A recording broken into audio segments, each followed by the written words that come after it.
प्यारे बच्चों नमस्कार। मैं अंकित दुबे आपका स्वागत करता हूँ स्मार्ट स्टडी बाय अंकित यूट्यूब चैनल पर। और ये क्लास है हिंदी की जिसमें हम पढ़ रहे हैं अलंकार। अलंकार के मैंने 2-3 क्लासें ले चुका हूँ। आज और एक क्लास है, हो सकता है एक क्लास और आए अलंकार की, क्योंकि कुछ अलंकार अभी रह गए हैं। तो आज हम पढ़ते हैं संदेह अलंकार के बारे में। क्या कहता है संदेह अलंकार?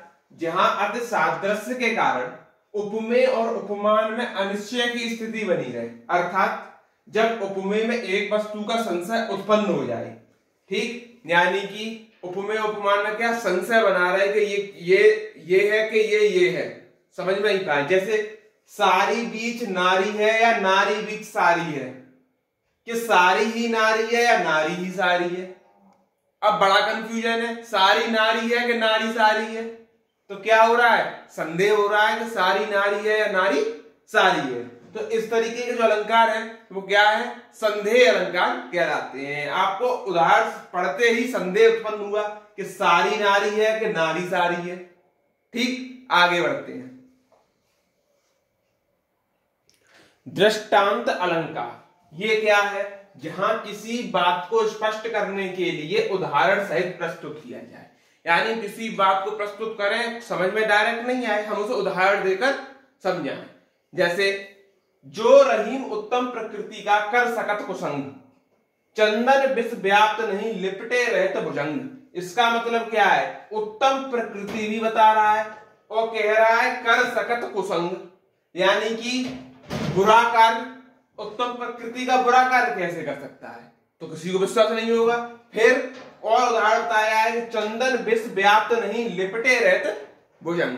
तो इस तरीके का जो अलंकार है उसको बोलते हैं दृष्टांत अलंकार। अब चलते हैं अतिशयोक्ति अलंकार की तरफ। देखिएगा अतिशयोक्ति अलंकार के बारे में। जब किसी विषय वस्तु को लोक मर्यादा के विरुद्ध बढ़ा चढ़ाकर वर्णन किया जाता है, वो कहते हैं आपने तो अतिशयोक्ति कर दी। किसी चीज को बढ़ा चढ़ाकर कहना क्या कहलाता है? अतिशयोक्ति कहलाता है। उदाहरण देखते हैं। हनुमान की पूंछ में लग ना पाई आग, सारी लंका जल गई, गए निशाचर भाग। इसका मतलब क्या है कि हनुमान की पूंछ में आग लग ना पाई और निशाचर सारे भाग गए और लंका सारी जल गई, जबकि बाद में हुआ था। यानी कि उसने अतिशयोक्ति कर दी, यानी कि बढ़ा चढ़ाकर बात बता दी। तो इस तरीके के अलंकार को क्या कहते हैं? अतिशयोक्ति अलंकार। देखिए अब चलते हैं विभावना अलंकार की तरफ, क्योंकि जितने अलंकार अर्थालंकार में थे इंपोर्टेंट उनको ही मैंने लिया है। फिर अब हम चलेंगे इसके बाद उभय अलंकार के तरफ। ठीक, तो विभावना अलंकार क्या कहता है? यहाँ कारण के बिना कार्य के होने का वर्णन हो, कार्य हो बट उसका कोई कारण ना हो। जैसे बिन पग चले सुनय बिनु काना, कर बिनु कर्म करे विदनाना, आनन रहित सकल रस भोगी, बिनु बानी बक्तावड़ जोगी। इसका मतलब क्या है? बिनु पग चले सुनाए बिनु काना, यानी काना कैसे चल रहे हैं? घुटनों के बल चल रहे हैं। बिनु पग यानी बिना पैर के चल रहे हैं। कर बिनु कर्म करे विदनाना, यानी वो कौन है? भगवान है। तो कई तरीके के काम कर बिना करे ही उनके काम हो रहे हैं। आनंद रहित सकल रस भोगी और बिनु बानी बक्तावड़ जो। तो आनंद रहित, आनंद में कार्य करते हुए रस भोगी, यानी कि क्या मिल रहा है उन्हें? बिनु बानी बक्ता बड़ जोगी। ठीक, तो ये ऐसे अलंकार क्या है? विभावना अलंकार है। अब चलते हैं उभय अलंकार।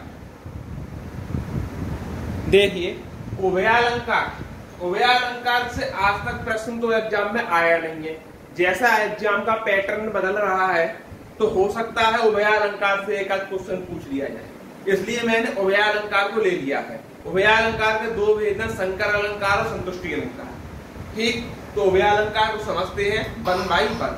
देखते हैं उभय अलंकार क्या होता है। जो शब्द व अर्थ दोनों में चमत्कार में वृद्धि करे क्या कहलाता है? उभय अलंकार। क्यों? जो शब्दों में वृद्धि करे शब्दालंकार, और जो अर्थ में वृद्धि करे अर्थालंकार। दोनों का कंबाइनेशन मिक्स कर दो, बन गया उभय अलंकार। या ठीक, अब इसका पहला पार्ट समझते हैं संकर अलंकार के बारे में, जहां पर दो या दो से अधिक अलंकार आपस में नीर क्षीर के समान रूप में घुले मिले रहते हैं, नीर क्षीर के समान रूप में। जैसे सठ सुधराय सत संगत पाई, पारस परस कुदात सुहाई। जैसी उसने संगत पाई उसी के अनुसार वह ढल गया, यानी नीर क्षीर के समान उसी रूप में वो हो गया। ऐसे अलंकार को क्या बोलेंगे हम? संकर अलंकार। अब चलते हैं संतुष्टि अलंकार की तरफ। अलंकार का आखिरी पार्ट संतुष्टि अलंकार, इसके बाद अलंकार का टॉपिक होता है फिनिश।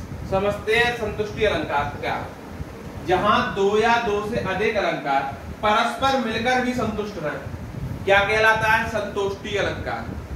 ठीक, जैसे भूपति भवन सुमाय सुहाव, सुरपति सदन न परतर पावा, मन ने रचित चार चौबरे,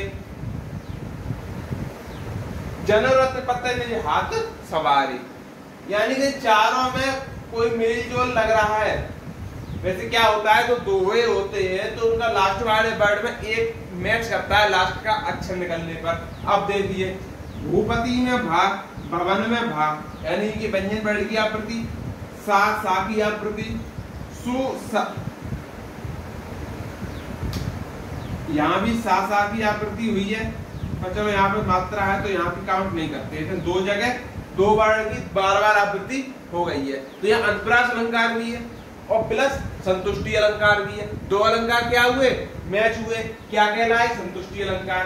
भूपति भवन सुमाय सुहाव, सुरपति सदन न परतर पावा, मन ने रचित चार चौबरे, जन रतिपति निज हाथ सवारे। ठीक, तो ये किसका है? संतुष्टि अलंकार का उदाहरण है। आशा करते हैं आपको अलंकार टॉपिक समझ में आ गया होगा।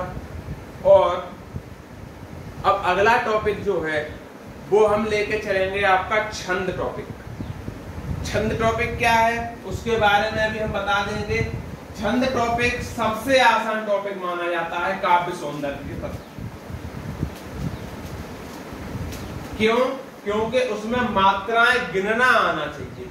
मात्राएं गिनना सीख गए तो छंद कुछ नहीं होता। किसी में 12 मात्राएं, किसी में 14 मात्राएं, किसी में 13 मात्राएं, तो किसी में 11 मात्राएं। तो अगला टॉपिक छंद के साथ मैं आपसे मिलता हूं अगली वीडियो में। तब तक आप सभी लोग चैनल को लाइक करें, शेयर करें और सब्सक्राइब करें और बाकी दोस्तों तक भी वीडियो को जरूर पहुंचाएं। धन्यवाद।